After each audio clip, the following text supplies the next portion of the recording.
Welcome to Sports Scope, the most influential sports talk show in the nation.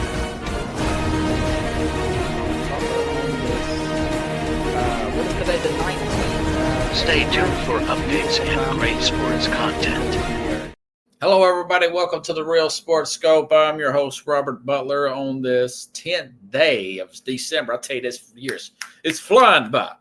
What the late, great Rodney Dangerfield would say. Okay, Dan Campbell, should he win Coach of the Year? I don't know.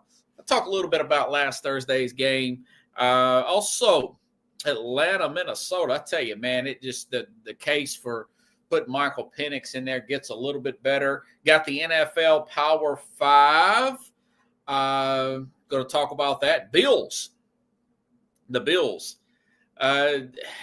That's why I don't know if I want to put them in the Super Bowl, games like that, and more. We'll talk a little bit about also, man, look how bad about a third of this lead is. I've never seen it that bad. Big difference between the have and the have not. So stand by. We'll take our first only break. I'll be back here momentarily, and we'll hit the ground running here on the Real Sports Scope.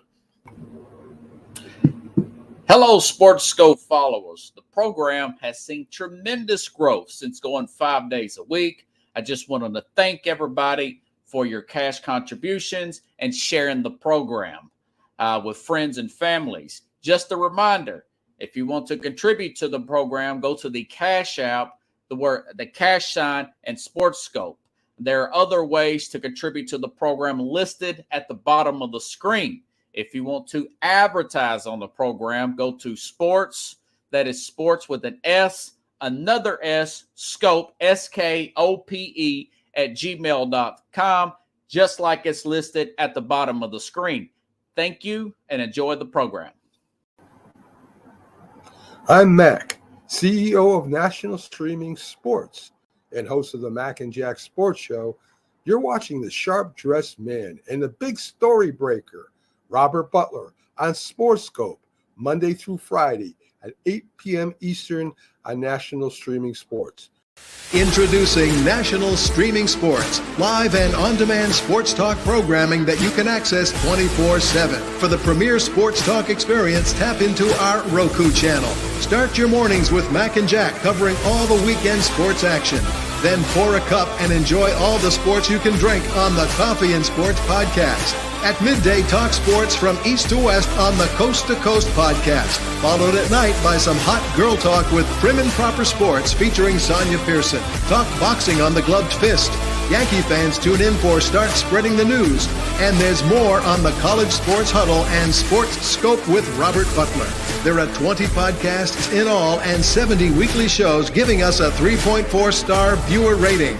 To find us on Roku TV, search for National Streaming Sports on the Roku search bar. Click on the logo and you're in. National Streaming Sports, live and on-demand sports talk for America. Alrighty, then I'm back here live. Here I see people popping up here on the screen. Appreciate it, folks. Listen, it's getting close to Christmas. The day job, I'm not going to be working Christmas Eve, Christmas Day, so you'll see me have a fewer shows periodically. I got to make up that money by driving Uber and everything, and so that's what I had to do a little bit yesterday. But anyways, okay, let's start off with Sunday night. Listen, last night, only headline really came out of last night's game was Joe Burrow's house got broken into. Now, if I had more time, I would go into that story. Looks like there was the NFL's putting out security alerts about NFL players.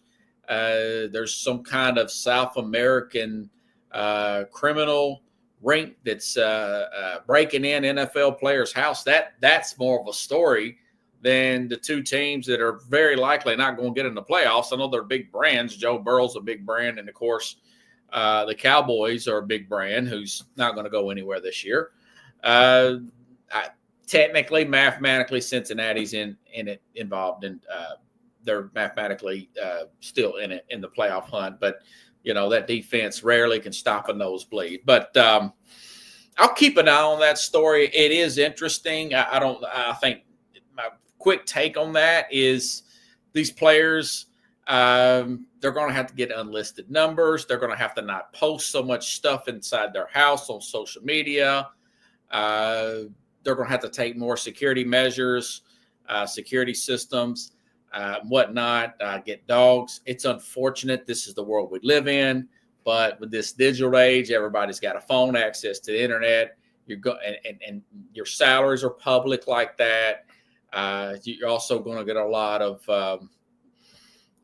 potential, people trying to do wrong by you. Some wrong players and another type of player. So that's really the take of that game. Anyways, okay, so let's go back to the game that really was like a playoff game with two playoff teams in position right now between Kansas City and the LA Chargers there. The Chiefs, they went up, got another unimpressive 2-point win against the banged-up Charger team. Nothing against the ever impressive two-time champ there. But this is such a bad league, folks. This is such a bad league that the last 8 teams, one of them here in Nashville, I was just texting Andre, if you're out there, texting back and forth. I was preparing for him. He's telling me about how bad Will Levis is. I watched the game. I know he's the guy's not the guy. Have one good, decent drive, and then the ball bounce off his chest. And then he just looks like he's telegraphing it. I get it. But Tennessee, just like the other 8-7 teams, they have a record of 3 wins or less. That's a third of the league, folks. 3 wins or less, a third of the league. Tennessee, Jacksonville, that game was 10-6. It looked like a preseason game with 4 weeks to go. Practically a third of the league is just unwatchable. It's just unwatchable, I say. And you said, what does this have to do with Kansas City? Well, my point is that the league is down as a whole. The Chiefs having hardly any competition, Although I think the Chargers give them another offseason, give them a flood of more draft picks, give the Chargers he says the Titans should have won. Yeah, that last play in the Tennessee game was so predictable. I could have called that from here. They're not going to go for.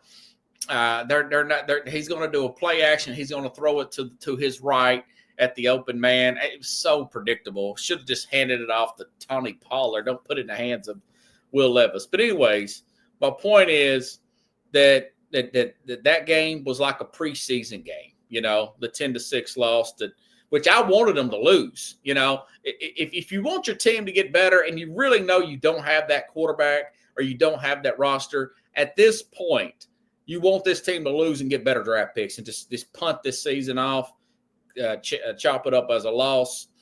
But my point is, like I said, that looked like a preseason game. Mac Jones versus Will Levis, the Chiefs took advantage of a lot of bad teams in year one. For Harbaugh, they have some deficiencies offensively. Going back to that game, Ladd McConkey, their rookie sensation out of Georgia, was out that game. Or he's so banged up, he's not going to be effective anyways. And then Quentin Johnson is too inconsistent. They've had to reshuffle the roster, cut and trade 2 players, then rebuilding. The Raiders are still a mess. I put a note here. I do think it's an outlier type of season. I don't think it's going to be like this all the time, but I call balls and strikes, right? Okay. A third of this league is unwatchable. That's what happens when you have that bad a quarterback play. When you have quarterbacks that are injured for whatever reason and whatnot. It's such a quarterback driven league. But I can't remember a first block of games, which was the 1 o'clock Eastern, 12 o'clock Central games, that Scott Hansen from NFL Red Zone says this game does not have any playoff implications. and they were talking about the teams like the Titans, who was it? As far as the Panthers, even though that was a pretty decent game, I do think Bryce Young is, for a positive, Bryce Young is improving. He looks like a guy in Carolina that they might be able to keep, that maybe they don't want to draft another quarterback. They came down to one play. That's one bright moment that I got from this past weekend in the NFL, per se. Let's see if I had any more notes on that. I'll make sure that I got that. So, it is what it is. The Chargers, again, they're still a year away. The Chiefs don't want to take anything away from them. They're better situationally. I want to say this Chiefs team is, what are they, 10-1 in one-score games. They get the plays done when other teams don't.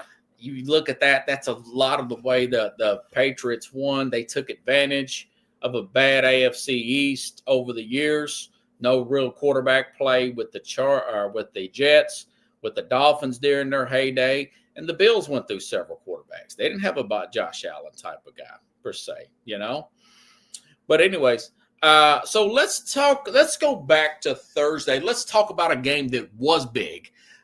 We touched a little bit on it on Friday with the Mad New Yorker, but I noticed today there was a headline on CBS that said Mike Tomlin could be potential coach of the year, And then another headline on Fox on their social media site said Dan Campbell could possibly be coach of the year and probably will be a candidate from the Detroit Lions, And, I got to thinking about the injuries the Lions have had.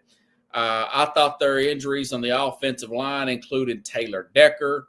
Looking back at that Minnesota game, a few games back on the road earlier this year, the Houston road game, they were down in that game on that Sunday night football game. Last Thursday with injuries, I reluctantly took them to win at home, even though they did pull off the win against Detroit. They went for it, folks. They went for it on 5 fourth down. I never heard of nothing like that. And of course, he made it. They made it on 4. But I tell you what, the players totally buy into to Campbell. He lets them know when things seem a little bit on a low in the game. When you see them go through a drive or two. Now, I'm going back to last year when they beat Kansas City in week 1. When you see that they look a little flustered offensively and they need a spark, he'll call a fake punt. He'll call a 4th down play. He's got the temperature of this team right underneath his palms. He knows what buttons to push and what buttons not to push. And speaking of temperature, I've got to fix my temperature gauge, folks. Stand by. I apologize, but we'll have to do one more quick commercial break. Getting a little hot in this suit. I know it's December, but it is what it is. Stand by. National Streaming Sports is brought to you in part by BetUs.com, designed for true fans. NFL odds, Week 1 and futures, college football odds, including Heisman Trophy favorites and playoff odds, NBA odds of division winners and playoffs. Getting hot in here. Made me think about that Nelly song. Okay, so let's listen to Dan Campbell's post-game comments after that game. If I could find them. Here we go. God! I told you you'd never forget this game. You will never forget this game. We don't have to talk about how tough we are. We don't have to talk about how resilient we are. We live it, man. We've been living it. Where's our defense at?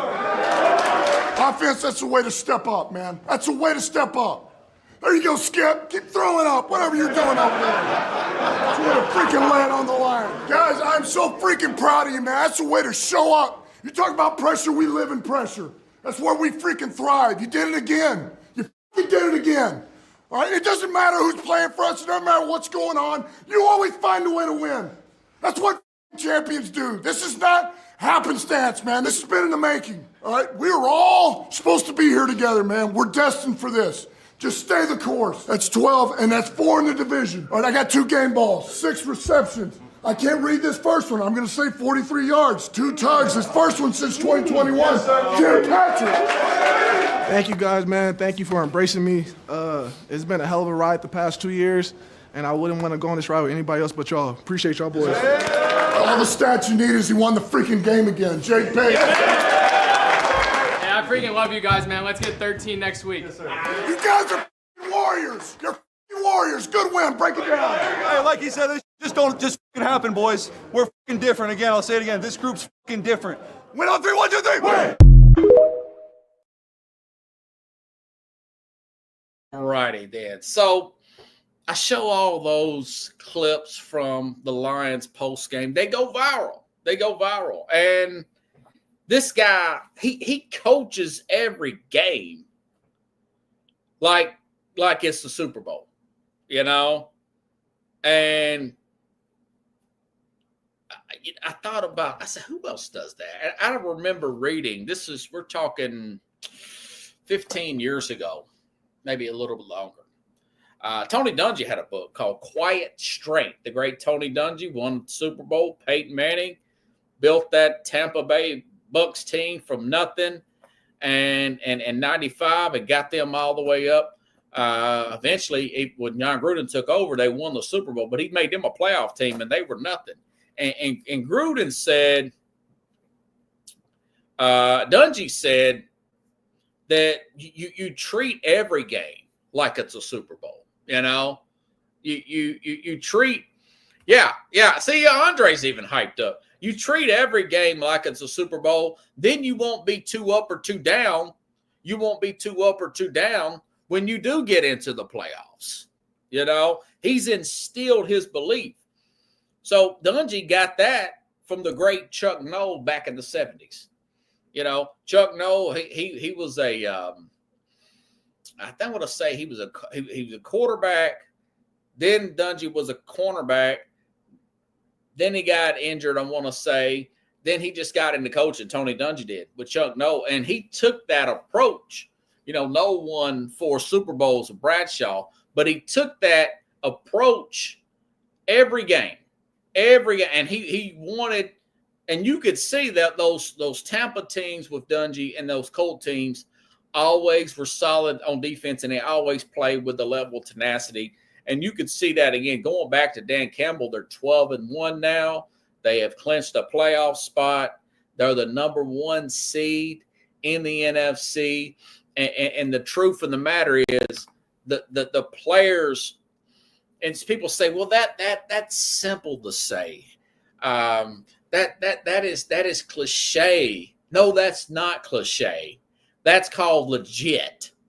These players nowadays are more honest than ever. If they're not buying in to what the coach is saying, they're going to say it or hint it, and we're going to be able to catch on. You know, if they're not buying in, and you'll be able to say, if there's drama in the locker room, it somehow gets out to us between players if the coaches aren't buying in to what the if the players aren't buying into what the coaches are saying. You know, you have outlier situations with a guy like T.O. and a guy like Andy Reid, who's now won 3 Super Bowls. He's a little bit of an outlier, a little bit of a troublemaker, to say the least. But I noticed that now with A.J. Brown, it's A.J. Brown and Jalen Hurts with the Eagles, it's gotten out through Brandon Graham saying that they're still butting heads on the airplane and everything. He said that in a radio interview. You don't see that with Detroit. Now, you might see it and once they win the Super Bowl and more people want credit. I think they will do. I think they have a very good shot to get there this year.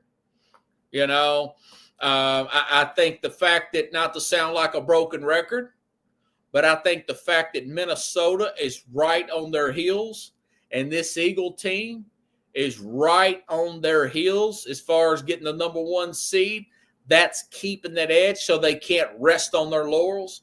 But every game, he's got these guys motivated like they're playing in a playoff like Atmosphere, like they're playing to get into the playoffs rather than being the team that's the 1 seed in the playoffs and just recently clinched a play. They got to play the Bills this week.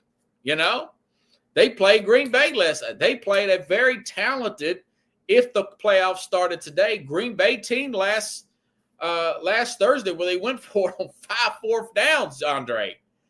Who got in one game? I'm not talking throughout the season. They went for it on 5 fourth downs in one game. And I know that people thinks that he's over the top. Now, sometimes I will say this. If in a situation like last year's NFC Championship game, I would have went for that field goal there. I would have said that then. I'm saying, hey, go for the field goal, man.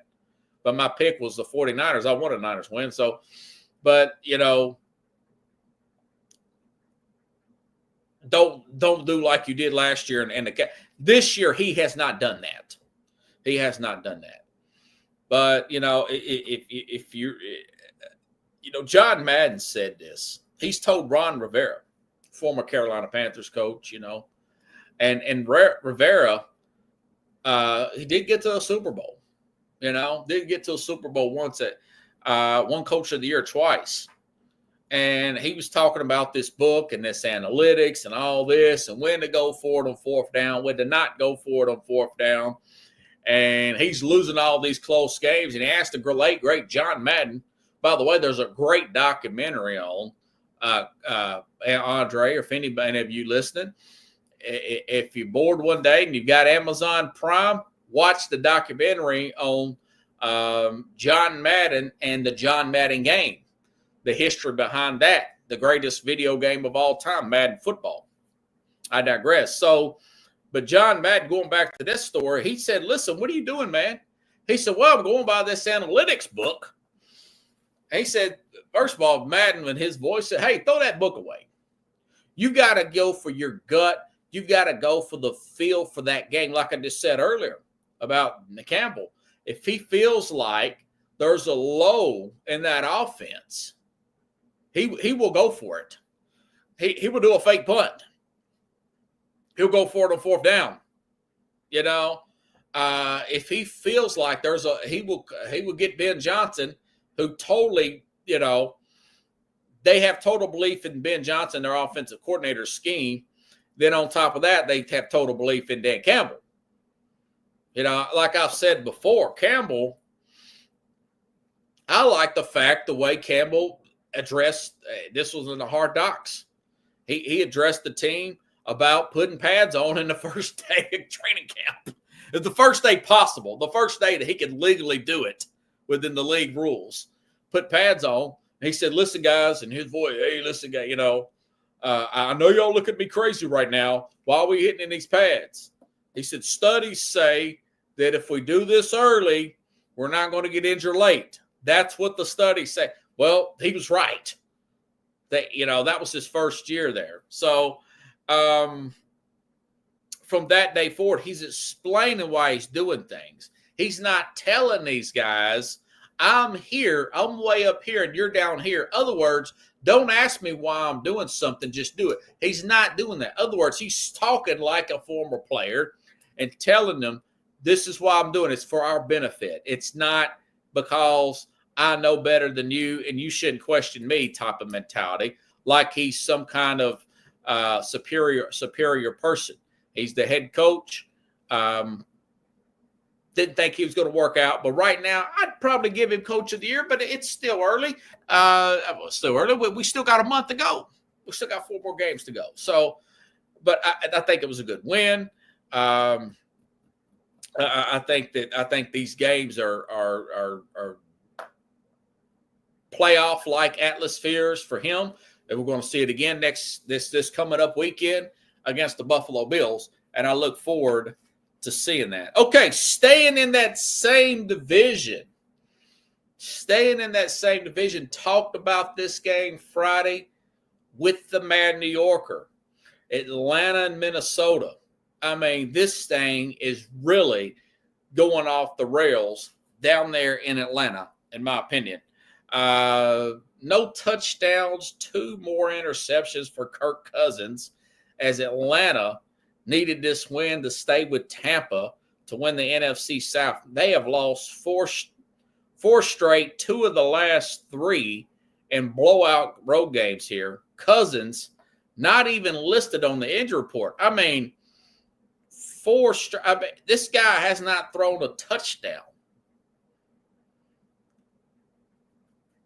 since they played Dallas, like practically a month ago. Kirk Cousins has not passed a touchdown since then, and he's not listed on the injury report. So these interceptions, the ball lacks velocity. Had this team winning the South. They looked good a month ago.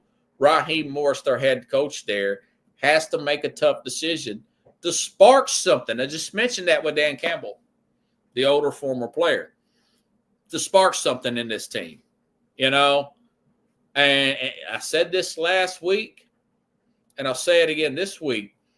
I would really look at starting Michael Pitt. At this point now, you're falling behind Tampa. You're still, 6 and 7 mathematically in this thing. And you look great early in the season. And, they've already went through their bye week. Kirk Cousins is not listed on the injury report. Is he fighting through something? Is the Achilles bothering him again where he's not getting velocity on the football? And I understand they owe this guy $100 million and guaranteed money. Now, part of that's already been paid, right? Right? This is the first year of that contract, practically $25 million. So it's more like $75 million and guaranteed money. Do you eat part of this next year in dead money? Do you work out a trade with Kirk Cousins? Is anybody going to want him? So this is what the people were saying about this situation. And I said this from the very beginning, and I'm saying it now. That the general manager there and the coaching staff, the management, they signed Kirk Cousins as an insurance policy because they picked 8 in the draft. They weren't sure who they were going to get in the draft. Cousins, with that roster, the thought behind that, in my opinion, the thought behind that was that they're going to this guy will get them in the playoffs. That's a bad division. He'll get them in the playoffs. That will buy them some job security. He's just an insurance policy. And then you get a guy like Michael Penix still on board. You're drafting 8th. Bang, you take Michael Penix, sensational player, left-handed player out of Washington. And, now you're looking at it and you're thinking, okay, well, we still owe Sky a lot of money. What are we going to do about Penix? Well, that's what the head coach's job's for. And that's what I would tell the general public, and this is what I would tell the team. I'm paid to help this team win football games. I'm not paid to satisfy contracts here. Given the what Herm Edwards say, you play to win the game. You play to win the game. Okay? I'm trying to put this, and this is me talking to them. If I'm Raheem Morris, I'm trying to put this team in position to win football games. That's all. Right now, we're not winning football games. 2 out of the last 3 games have been blowouts, and for whatever reason, my quarterback can't throw a touchdown no more. He's not getting a lot of velocity out the football. And we've got this rookie sensation here who's about 24, 25 years old. Why not take a shot at him, give him first-team reps? I didn't expect Cousins to fall off like this. It's against league rules to hide injuries. So I don't know if we'll ever hear the truth of why Cousins is playing this bad. Because as good as Minnesota's been, as good as they've been, they have one of the worst cornerback tandems in the league. And they do give up a lot of points, actually. As good as Flores is, and I've praised him to the high heavens, they did give up 21 points in the game. The problem is they scored 42. They scored 42 points in that game, you know? And remember, their best pass rusher, they let him go in free. Danielle Hunter, they let him go in free agency. They're winning game because he's a good coordinator, you know? Flores is very good. He's doing everything with less. But it's something that really has to be talked about now. And quite frankly, I would have made a decision this morning that Michael Penix is getting first team reps. Okay. On the flip side, and this would attain to a team like the Titans, you know, Sam Darnold, man, I mean, this is one more quarterback, 28 touchdowns, 10 interceptions off of a guy perceived to be a bust, a total bust with the Jets. He's bounced around the league. I want to say he played with Carolina. Then he went to didn't work out there. He's a backup there with the 49ers. Then picked up with Minnesota. And, you know, this Kevin O'Connell, being the quarterback whisperer he is, has got this guy playing at a pretty high level. Like I said, 28 touchdowns, 10 interceptions here. Had 5 touchdowns, 5 passing touchdowns, and they're 10-2. That was Sunday against Atlanta, and they're 10-2. And Atlanta's got a decent secondary, but they have no pass rush. They just cannot get to the quarterback whatsoever. And, you know, you got guys like Colin Cowherd say, hey, man, do you give this guy an extension? Do you at least give him some type of franchise tag? Now, first of all, you got to let the season play out. It's almost played out. You have 4 more weeks. Right now, I think they're probably going to make the playoffs, pending something crazy happen. You know, they went on that 2-game losing streak, but that was it. They got stopped. They kept going. They're winning. They're not setting the world on fire. Now, he did Sunday, but they haven't every single game. But is he saying? He's saying basically, you know, that would be about $40 million. If you tagged Darnold, and I had to double check and make sure that was even possible. But yes, they could do it. If you tag Sam Darnold for a year, then you let J.J. McCarthy, which according to all reports, but these things have been wrong before, McCarthy would come back from that meniscus injury. He's supposed to fully recover, and he was having a good camp and getting better at the very end. J.J. McCarthy, the rookie player out of Michigan. All right. Do you let him go ahead and go through another camp and battle it out and see if he can beat out Darnold? See if that knee injury doesn't nag him. Or do you let Darnold so what if he doesn't beat him out? What if you just let Darnold play next year? Go ahead and let Darnold play next year, and you just got McCarthy there. Then do you trade McCarthy once he gets fully healthy?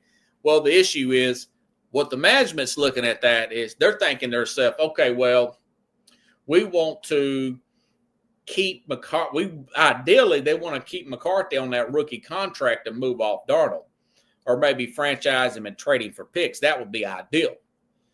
Franchise Sam Darnold, trade him for picks, and brawl out with McCarthy. That would be what management wants to do, you know. But it all comes down to winning and losing at the end of the day. Do you give him some kind of contract like a Baker Mayfield? I don't know. I don't know. I know one thing, that 2018 draft looks pretty good, don't it? I mean, you got Josh Allen, number 1 overall. or number 1 overall. Baker Mayfield, we thought was going to be a bust. Sam Darnold thought was going to be a bust. Then you get Josh Allen. Then you get Lamar Jackson. All of them playing. All of them still playing. And at one point, I thought all these guys were going to be bust. You know? Hey, Kathy, how you doing? All right. So it's that's the story to monitor. I kind of skipped over a story. I knew I was getting ahead of myself. Speaking of Josh Allen, this is why I don't like to miss too many days. I start to get a little off there on my timing. But part of the sacrifice is I got to finance this thing, you know. Got bills to pay, son. I got bills, son. What they would say in New York. Bills, the Buffalo Bills.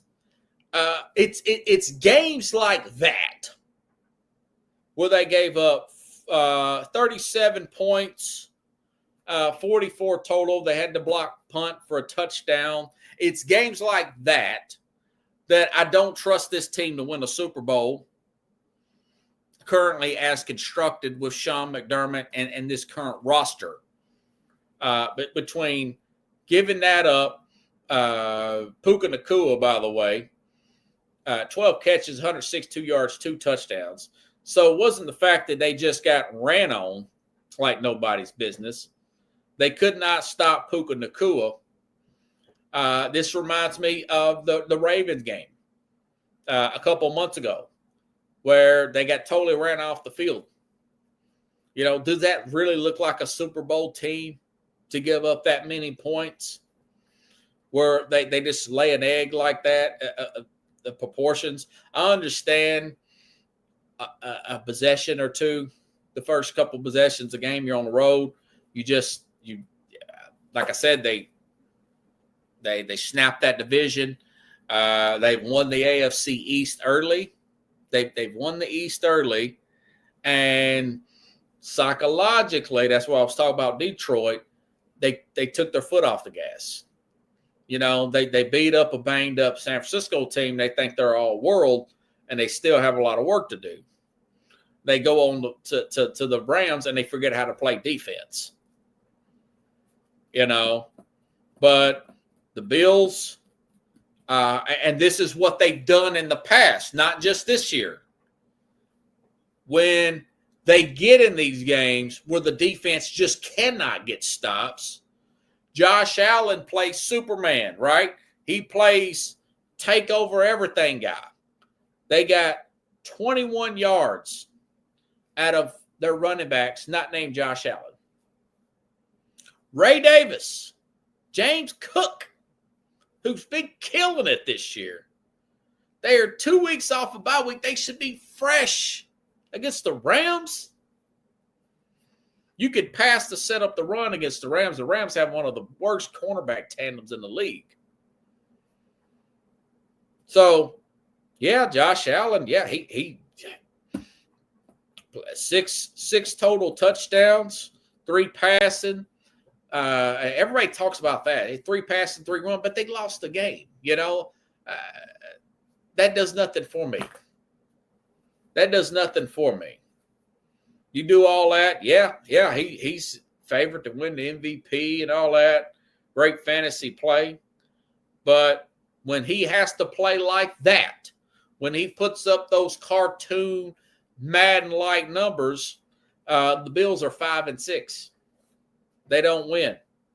You know, that goes back to those playoff games that were wild, going back a few years between him and Patrick Mahomes, throwing the ball back and forth. Mahomes usually ends up on top in the playoffs. What he does in the playoffs, he hasn't beaten Mahomes in the playoffs.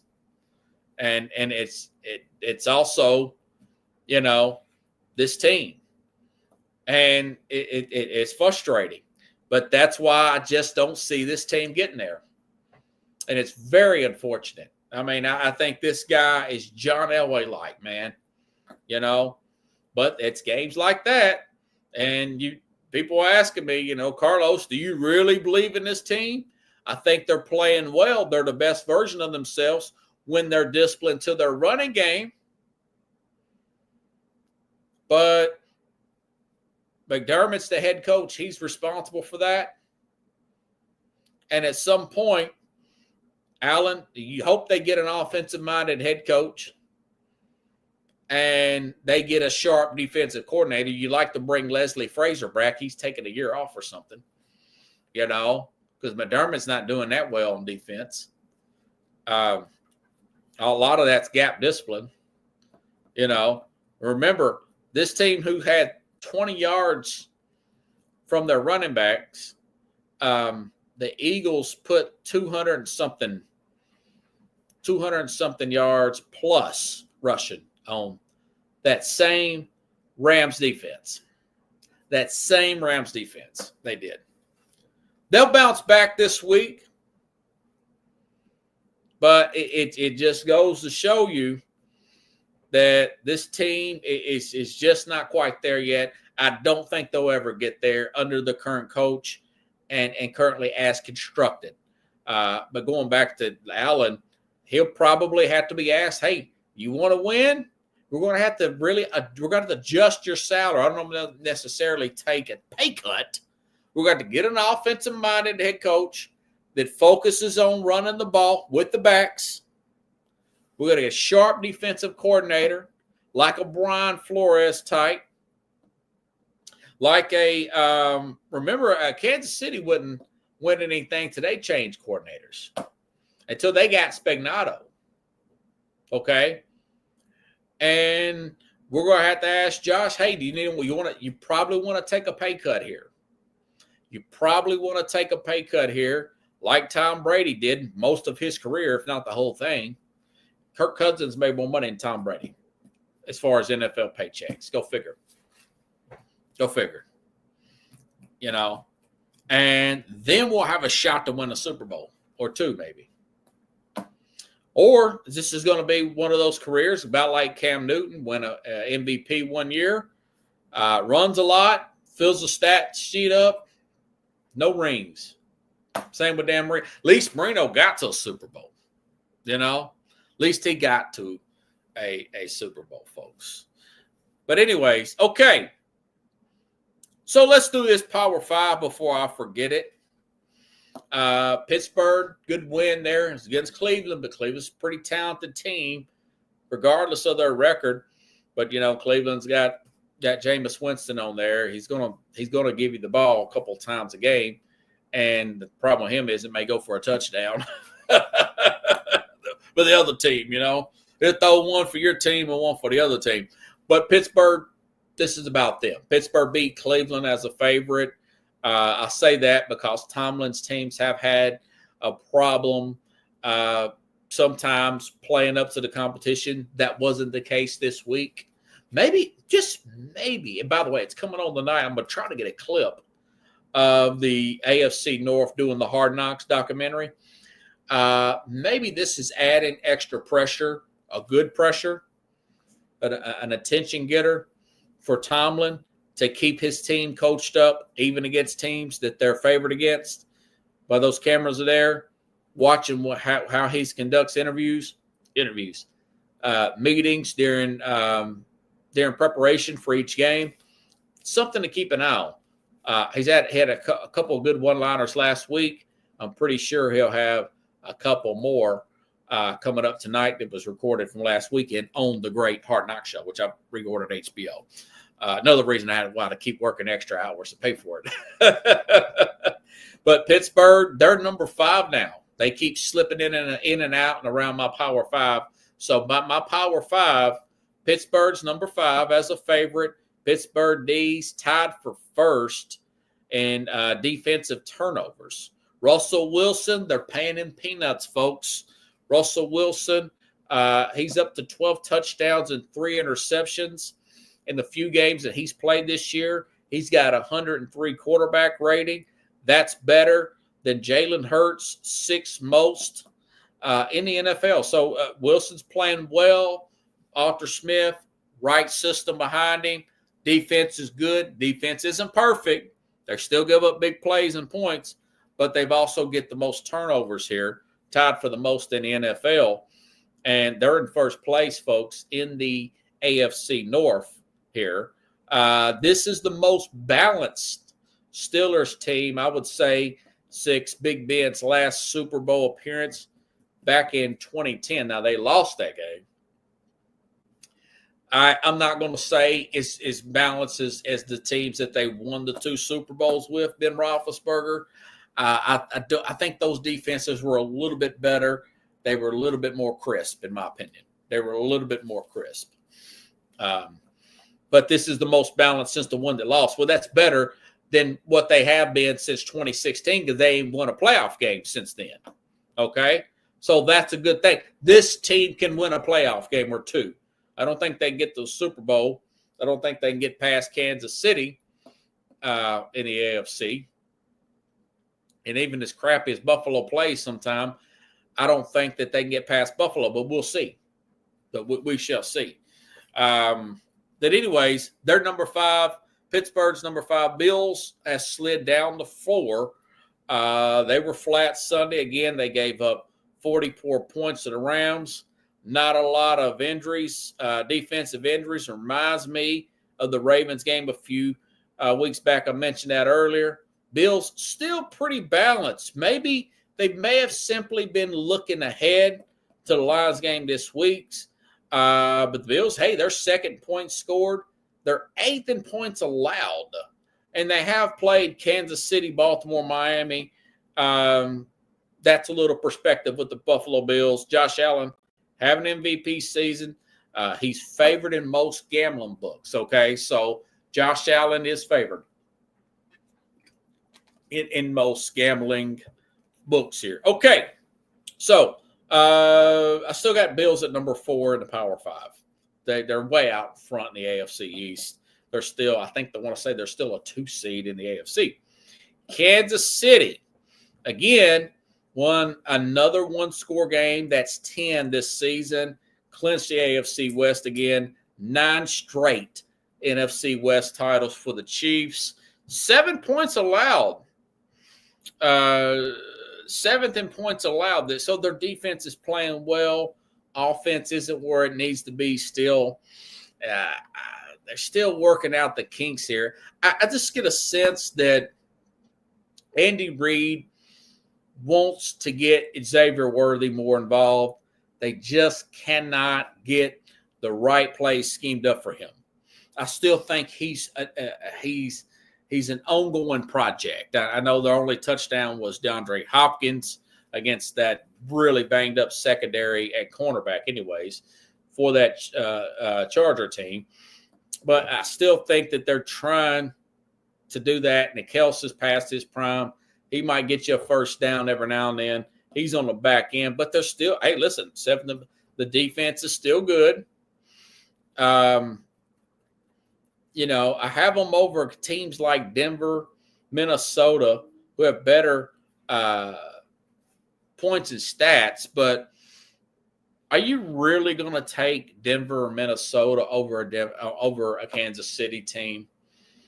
Because you know they're going to rise to the occasion every time. I'm saying that because I say a lot of people aren't impressed with Kansas City. But, you know, all they do is win, like the song says, right? Right, Andre? So they're number 3. Now, number 2, obviously, Philadelphia. I thought they were also looking ahead. Got a slow start. Wasn't surprised at home. Much inferior Carolina team. But by the way, Carolina's playing much better. I mentioned that earlier in the program.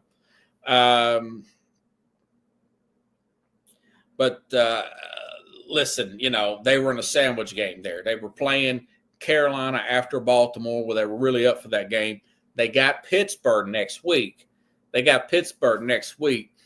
But listen, this team, they still one of the best rushing teams in the NFL. Much improved defense, front, middle, and back. We saw that against the best offense, arguably in NFL in Baltimore last week. So they're still number 2 in my Power 5 here. You know, and I like I said before, that radio interview with Brandon Graham saying that A.J. Brown and and Jalen Hurts have issues, but that's been going back. Excuse me. That's been going on for years. I actually said that. Remember, I said that I would not keep A.J. Brown past this year because of the big kick in his contract. Now, they extended him. Go figure. Because I think that he's a guy that always wants the ball. It's a typical diva wide receiver. I get it. And his cap hits are going to be that much more. And now it's starting to come back. Now, they're playing well, and they're still number 2 in my power rankings. But, listen, they're playing really well on both sides of the football. I'm a little questionable at head coach there, but we're questionable with the A.J. Brown, Jalen Hurts stuff that keeps getting rumored out, the drama there, because he wants the ball thrown to him more. Well, don't they all? Don't all diva wide receivers want that, So, but still, you front, middle, and back defensively, you look at Saquon Barkley, he's likely going to get the rushing title. This is the best version, regardless of the nonsense, of the Eagles. I still think that, even though they almost lost Sunday. It's hard to just go out and kill teams every week, man. Everybody's trying to win in the NFL. And, of course, Detroit Lions, I just played Dan Campbell, number 1 team, pretty banged up last Thursday. But, again, they keep buying into Dan Campbell. I talked about the 4th down conversions, all the 4th down attempts that are unheard of. Stat-wise, listen, they're 2nd in points scored. They're 3rd in points allowed. They're the most balanced team in the NFL. They've had some dogfights here lately, and they will be healthier than 80% sooner than later of the entire league. They're going to get Taylor Decker back. They're going to get DJ Ritter back. They're going to get those guys back. They may even get Aiden Hutchinson back if they make the Super Bowl. They got Zadarius Smith on their team. I know they got one of their linebackers are out, but I still think they're going to be okay. We're going to find out a lot this week when they play the Bills. I'm looking forward to that game. So, for their number 1, again, you got Detroit number 1, Philly number 2, Kansas City down to 3, which that can go up. You never know. Bills down to 4, and, of course, Pittsburgh creeps into 5th. Now, listen, next week, this week, I keep saying next week. It's just Tuesday. It feels like next week. Now, Sunday, Baltimore comes back off this late bye week. Baltimore could go on a run. They could get back in this thing. Baltimore could very well get back in this Power 5. And quite frankly, with the right matchup, Baltimore could still get to the Super Bowl. They could still get there. I know they have some issues on the back end of their defense. I get it. But with that offense like that, they've got enough players on defense. Especially at the guys on the back half. Your Humphrey and Kyle. Was it Kyle Hamilton? Yeah, the great safety there they have. They could still make some noise there and potentially get there. So there's a good chance they're going to be back in this thing next week, especially if the Eagles, which right now I think they'll probably beat Pittsburgh, but I don't know. Pittsburgh's playing pretty well, So that's my Power 5 as of this week. Tomorrow I'll get into this college game. Not really satisfied. I don't know. You talk about a learning curve. And like I said, we're 54 minutes in, but I'll give you a preview now of that way that playoff has been shaped up. By the way, Kevin Carroll will be on the program Thursday. Coach Kevin Carroll will be on the second half of the program Thursday at 30 minutes in. We're going to talk about Tennessee, Ohio State coming up next week, which I think is stupid, by the way. Neither team played this past weekend. Why not spread this thing out? If you're smart, college football people, but you're not, you have to have the TV people steer you They have to steer you in the right direction. They should play games this coming up weekend. You know, play it before. If you want to play it before or after, I wouldn't want to play it after the Heisman Trophy thing, but I guess you could. You could do it 6:30 Central to 7 o'clock Central, or 7 o'clock Eastern, 8 o'clock, and then 8 o'clock Saturday night, the big playoff game. Come on. But Tennessee, Ohio State, they should be playing this weekend. But my thing is, they really messed this thing up. This college football committee people, you have, trying to pander to teams like SMU. Like Nick Saban said, who have they beat? You know, who's SMU beat? They just got beat by Clemson, and just Indiana, one loss. Indiana, well, who they beat? You know, but I guess because they beat Michigan and Michigan beat Ohio State. See, Ohio State losing to Michigan kind of messed up a lot of stuff. You know, but you just get the best 12 teams. You know, you get your conference winners, and you may get all the conference winners and then put the rest of the SEC, and you'd probably still be in good shape, regardless of the record. There's 3 losses is 2 in the SEC is 2, and the Big Ten, or maybe 4 is 1 in the Big 12, if you ask me. But so I'll get into that. I'll get into that tomorrow. I'll get into the Soto deal. I mean, $700 million and something. It's the biggest deal in MLB history. A lot of good stuff. I'll get into that tomorrow as well. So stand by. We will be on tomorrow live. I'll be here, just me talking. And like I said, Thursday I'll get Kevin Carroll in here.